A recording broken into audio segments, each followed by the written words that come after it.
दोस्तों भिवानी पहुंचकर आखिरकार मनीषा के पिता से मिल ही ली सीबीआई। मनीषा के पिता संजय ने सीबीआई के सामने वो सच्चाई बताई जिसे सुनकर सीबीआई के अधिकारियों के भी पसीने छूट गए। जैसे कि आप सभी जानते हैं, हरियाणा की बेटी मनीषा के केस में लगातार नए नए खुलासे होते हुए नजर आ रहे हैं और इस वक्त मनीषा के केस में जो सबसे ज्यादा खुश है वो भिवानी पुलिस। जी हाँ, भिवानी पुलिस की इस केस में शुरुआत से ही किरकिरी होती हुई नजर आ रही है। इसलिए भिवानी पुलिस के 4 कांस्टेबल को बर्खास्त भी कर दिया गया था और भिवानी पुलिस के एसपी का ट्रांसफर भी कर दिया गया था। लेकिन जब से अब यह केस सीबीआई के पास पूरी तरीके से चला गया है, भिवानी पुलिस के सर के ऊपर से एक तरीके से बाला टल गई है। अब भिवानी पुलिस जिस तरीके से इस केस में चल रही है कि उन्हें मनीषा से कोई मतलब ही नहीं है, लेकिन अब सीबीआई ढाढ़ी लक्ष्मण गांव पहुंच चुकी है। सीबीआई को जो शुरुआती जांच है उसे देखकर ऐसा जरूर लग रहा है कि मनीषा को शायद इंसाफ मिल सकता है। जी हाँ, लोग चाहे कुछ भी कहें, लेकिन सीबीआई पूरी तरीके से निष्पक्ष जाँच करती हुई नजर आ रही है। अभी तक सीबीआई मनीषा के परिवार तक पहुँच चुकी है। मनीषा के घर पर सीबीआई के अधिकारी पहुँच चुके हैं और उन्होंने संजय से बातचीत भी कर ली है, यानी मनीषा के पिता से सीबीआई के अधिकारियों ने बात भी की है। और इस बारे में संजय ने मीडिया को खुद बताया कि सीबीआई हमारे घर पर आई थी, यानी कि सीबीआई के अधिकारी हमारे घर पर आए थे, लेकिन उन्होंने परिवार में और किसी से भी इंट्रोगेट नहीं की। यहाँ तक कि मनीषा के दादा से भी सीबीआई के अधिकारियों ने कुछ भी नहीं पूछा। अगर उन्होंने सवाल किया तो सिर्फ और सिर्फ संजय से ही किया, क्योंकि उस वक्त सिर्फ और सिर्फ संजय ही वहां मौजूद थे और मनीषा की लाश जंगल में पड़ी हुई थी। संजय ने बताया कि मुझसे बहुत सारे सवाल किए गए और साथ ही में मैंने भी सीबीआई से कई ऐसे सवाल कर लिए जिन्हें सुनकर सीबीआई ने मुझे आश्वासन दिया है कि मनीषा को इंसाफ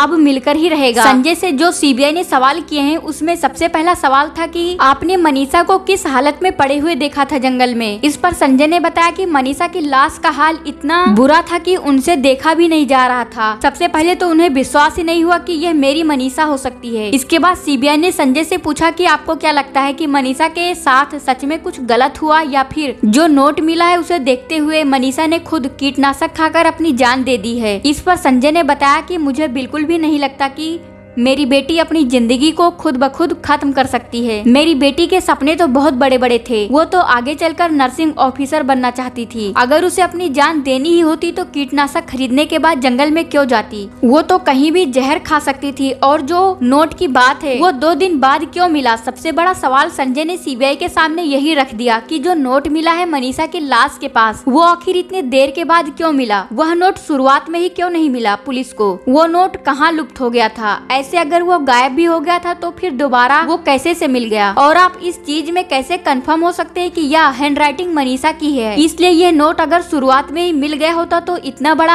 आंदोलन होता ही नहीं। सबसे बड़ी जो सबकी सुई है वो इस नोट को लेकर हुई है, क्योंकि पुलिस ने ये नोट 1 या 2 दिन के बाद मीडिया के सामने साझा किया था और ये नोट भी असली तरीके से नहीं है। जो मीडिया के सामने साझा हुआ है वो इस नोट की फोटोकॉपी है। असल नोट का क्या सिर्फ मनीषा के परिवार को दिखाया गया या फिर पुलिस के पास ही है? और इस नोट को लेकर मनीषा का केस पूरी तरीके से उलझ कर रह गया। संजय ने सीबीआई से कहा कि मुझे आप पर पूरी तरीके से भरोसा है, आप मनीषा को इंसाफ दिलाकर रहेंगे। अब तक पुलिस जो भी कर रही थी वो मुझे बिल्कुल भी नहीं लग रहा था कि उस तरीके से मनीषा को कभी इंसाफ मिल भी पाएगा। संजय ने यह भी बताया कि जो सीबीआई के अधिकारी थे उनके बात करने का तरीका बहुत ज्यादा अच्छा था और उन्होंने सारे सवाल बहुत अच्छे से संजय से पूछे। संजय ने कहा कि मुझे सीबीआई पर भरोसा है और मैं दोबारा से जिंदा हो गया हूँ। इसके बाद सीबीआई मनीषा के घर से निकलकर पहुंची उस प्ले स्कूल में जिसमें मनीषा पढ़ाया करती थी। वहाँ के स्टाफ से भी सीबीआई ने बहुत सारे सवाल पूछे और इन सवालों में सबसे बड़ा सवाल किया कि मनीषा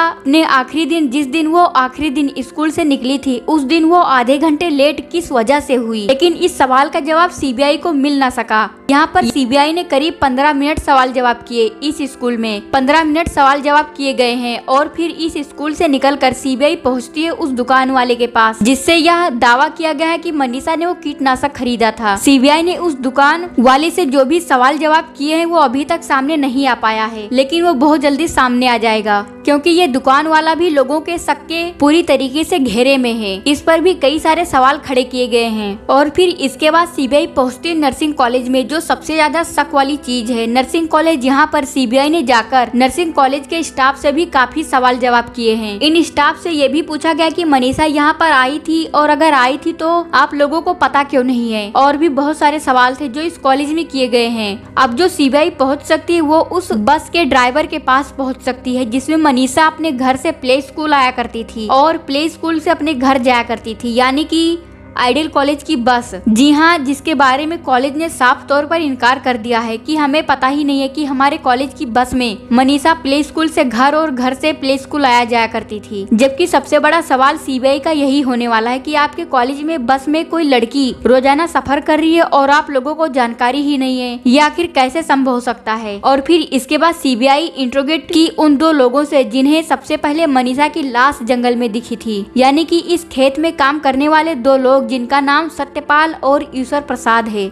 ये वही दो चश्मदीद हैं जिन्होंने सबसे पहले मनीषा की लाश को देखा था। जब इनसे पूछा गया था कि आखिर तुमने मनीषा की लाश को किस हालत में देखा था, तो इनका कहना था कि मनीषा की लाश को बहुत सारे कुत्ते बुरी तरह से नोच रहे थे, तब हमने खेत में मनीषा को पड़े हुए देखा था, या सुबह को ऐसे ही अपने खेत में टहलने के लिए गए थे, जिसके बाद इन्होंने मनीषा की लाश को देखा। जब इसे यह पूछा गया कि तुम 2 दिन बाद अपने खेत में क्यों गए, उससे पहले तुम खेत में क्यों नहीं गए, क्योंकि मनीषा की लाश तो वहाँ पहले से ही पड़ी हुई थी। तो इस पर ईश्वर प्रसाद का कहना था कि वो इस खेत में कभी कभी जाया करता है और यहाँ पर लोगों की आवाजाही भी कम होती है और इस खेत में फसल भी बहुत कम होती है, इस वजह से इस खेत में कभी कभी जाना होता है। इनमें भी कई सारे सवाल जवाब किए गए और अब जो सवाल जवाब होने वाले वो होने वाले बस के ड्राइवर से, और भी कई सारे सवाल लोगों से होंगे जिन्हें सुनकर शायद वो सच्चाई उगल दें। सबसे बड़ा तो बस का ड्राइवर है। अगर बस के ड्राइवर से सीबीआई कड़ी तरीके से इंट्रोगेट करेगी तो हो सकता है कुछ ऐसी चीज निकल कर आ जाए जो अभी तक हमारे सामने नहीं आई है, यानी कि सीबीआई अब पूरी तरीके से जांच करती हुई नजर आ रही है। मनीषा का केस धीरे धीरे फिर से स्ट्रॉन्ग होता हुआ नजर आ रहा है, लेकिन आप लोगों का कहना है कि सीबीआई पर भी हमें भरोसा नहीं है। सीबीआई भी बिक चुकी है और भी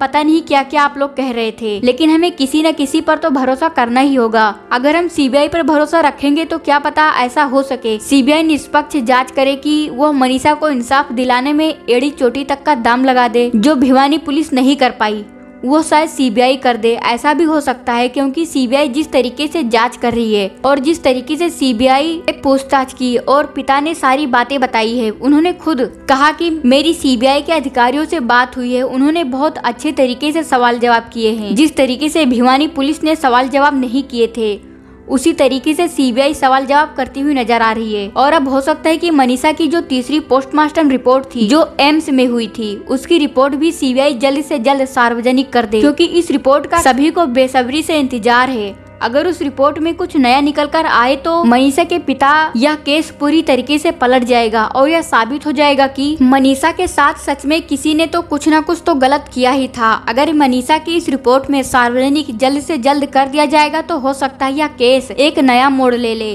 और सीबीआई पूरी तरीके से मनीषा के आरोपियों को ढूंढ कर निकाल दे। मनीषा का उस रिपोर्ट जल्द से जल्द सार्वजनिक किया जाए, उस जनता को दिखाया जाए। तो अपनी राय जरूर देना और जस्टिस फॉर मनीषा लिखकर सब्सक्राइब भी कर लेना।